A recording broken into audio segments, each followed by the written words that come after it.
Thank you, Madam Chair.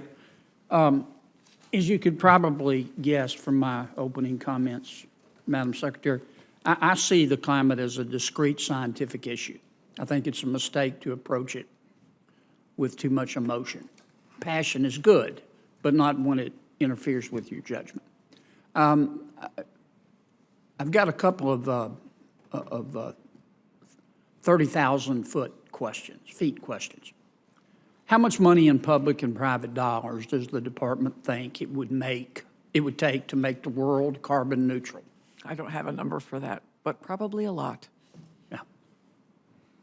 Hundreds of trillions of dollars, you think? It would be a lot, for sure. How much money in public and private dollars does the department think it would take to make the United States carbon neutral? Again, it would be a lot. Hundreds of trillions? I don't know about hundreds of trillions, but it would be a lot of money. For It'd be in the trillions, Yes. mid-trillions. I don't know. I understand. Here's my question. To make the United States carbon neutral, based on the administration's plans, I think it would be fair to say it's going to cause displacement, major displacement. Now, I don't use that in a pejorative sense. I think that's just an accurate description. It's going to change our economy dramatically. Many people are going to gain. Many people are going to lose. And that's what I mean by displacement. If we today spent these, to be fair, tens of trillions of dollars that I think many members of the administration would like to spend, and make the United States of America carbon neutral, and nobody else adopts our aggressive approach, and they only make modest gains in CO2 emissions, how much is it going to lower the world temperature, and how much are we going to reduce carbon emissions? I want to say that the administration has a really firm commitment to communities to be able to take advantage of the economic opportunity. I know, Madam Secretary, and forgive me for interrupting, but we both know now, I really want to try to probe your mind here. We both know this is going to cause major displacement. Let's don't kid each other. You're not going to turn coal miners into coders overnight, and you're not going to turn fossil fuel workers into solar experts overnight, and there are not as many solar jobs as there are oil and gas. So I don't want to get off into that. And I'm not trying to be critical of the administration, but these are important questions. If we become carbon neutral and we don't get cooperation from China and India, what have we accomplished? The goal is to get cooperation from China. I know, but what if they don't? Well, What if we go spend these tens of trillions of dollars, and President Xi Jinping, the people of China are wonderful people, by the way. President Xi lies like he breathes. We know that. The Communist Party, they're gangsters. What if they've probably built a coal-powered power plant while you and I have been talking. What have we achieved? the administration has a strategy to make sure that all of the people who have signed on to this Paris Agreement meet the goals that they have articulated. And that means working with allies, and that means a strategy I get it, to ensure Madam that. Chair, but I'm asking a very practical question. My son, who I love dearly, has a strategy to have his dad buy him a 911 Targa Porsche. It's not going to happen. And I'm raising a very legitimate question, I think. If we spend these trillions of dollars and we go through all this displacement and we don't get cooperation from China and India, what is the pain worth the gain? And how do we know? I would say we have a strategy to get those countries on board. And if we don't pursue this strategy, what then? Then you have climate disasters that are upon us. California could be on fire again this summer. And if we don't take action, then where are we with respect to the other disasters? So we have to approach our allies Let me with ask you one last strategy question. and do our I own. get it, I get it. Yeah. If you can indulge me, Madam Chair. If we spend all the money that the Biden administration wants to spend, let's take in its current infrastructure bill to reduce CO2 emissions, what percentage of the increase in carbon emissions worldwide, not the United States, is going to be reduced? Well, all of these countries have signed on. All of them have. No, I'm talking about, I know, and you're trusting them. But Well, no, I verify. believe in metrics. Yeah.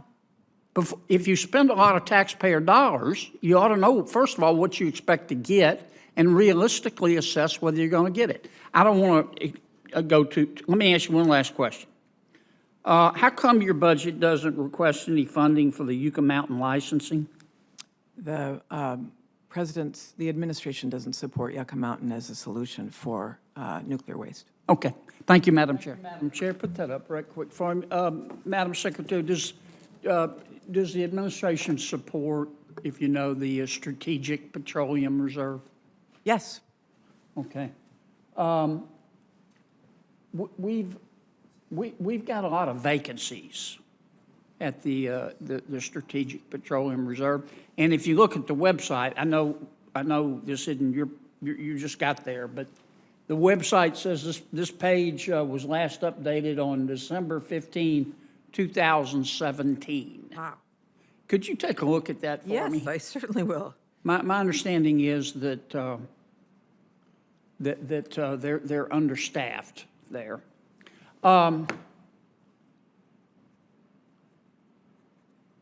I've watched you, Madam Secretary, for years on television before you became Secretary. You're very intelligent, and even though I don't always agree with you, you make very cogent arguments. Does your proposed budget include money for geoengineering? No. How come? Well, it's not been a solution that I don't think it does, no? No, it does not. I think we want to address and mitigate as best we can, adapt where we can, but we don't have geoengineering as part of our budget.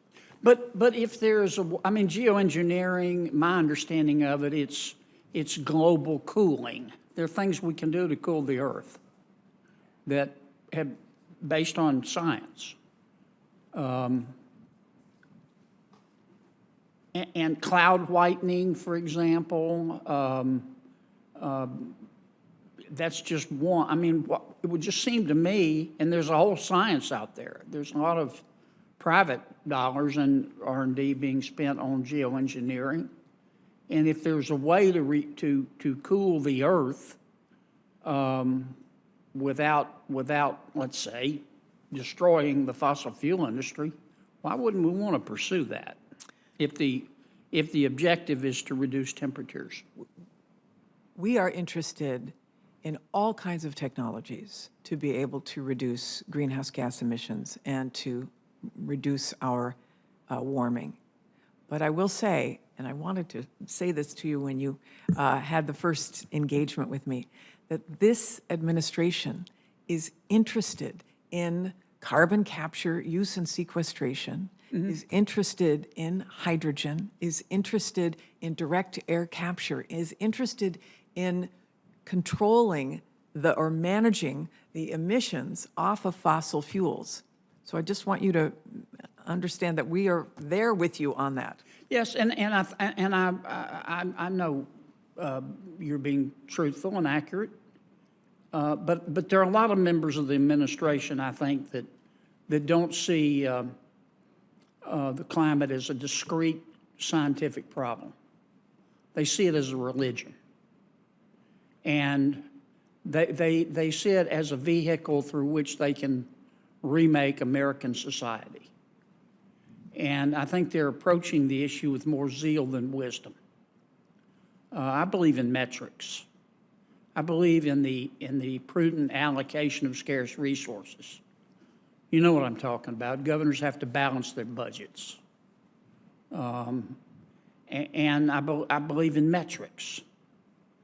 And if we're going to spend, I don't know how many squillion dollars the president lately wants to spend on that we don't have even 5% of, on the environment, and I believe in the environment. We all do. We all want clean air and bright water. But at some point you have to judge the expenditure of taxpayer dollars with metrics. And what I worry about is that we're going to turn the American economy upside down. We're going to turn a lot of American lives upside down. We're going to make them a bunch of promises, just like we made them promises with globalization. Don't worry, your life will be better. And think about that when you're in the unemployment line. That's what we told a lot of Americans. That we're going to do this without a big picture in terms of where we're going to end up. Toward that end, let me ask you this question. If you know, and maybe the Undersecretary knows if you don't, because I know you can't know everything, tell me 5 concrete steps that India is taking today to reduce its CO2 emissions. Well, India is looking at wind, looking at solar, looking at hydrogen, looking at carbon capture, and is trying to replace its coal with natural gas. I know they're looking at all that stuff.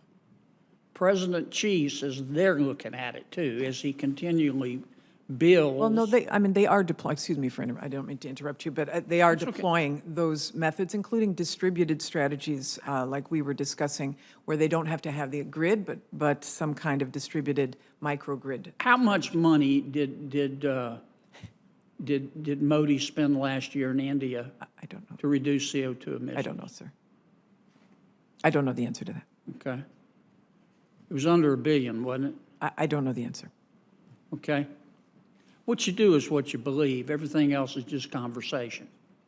And that's what worries me about this whole approach. Of course, President Xi and Mr. Modi are going to say the right things. But you have to judge people by what they do. And I asked our EPA administrator a few months ago, maybe weeks ago, time kind of runs together. I said, if we pass the president's infrastructure bill, only 5% of which is true traditional infrastructure, the rest is the Green New Deal and other things, how much is it going to reduce CO2 emissions in the world? And he couldn't answer that question.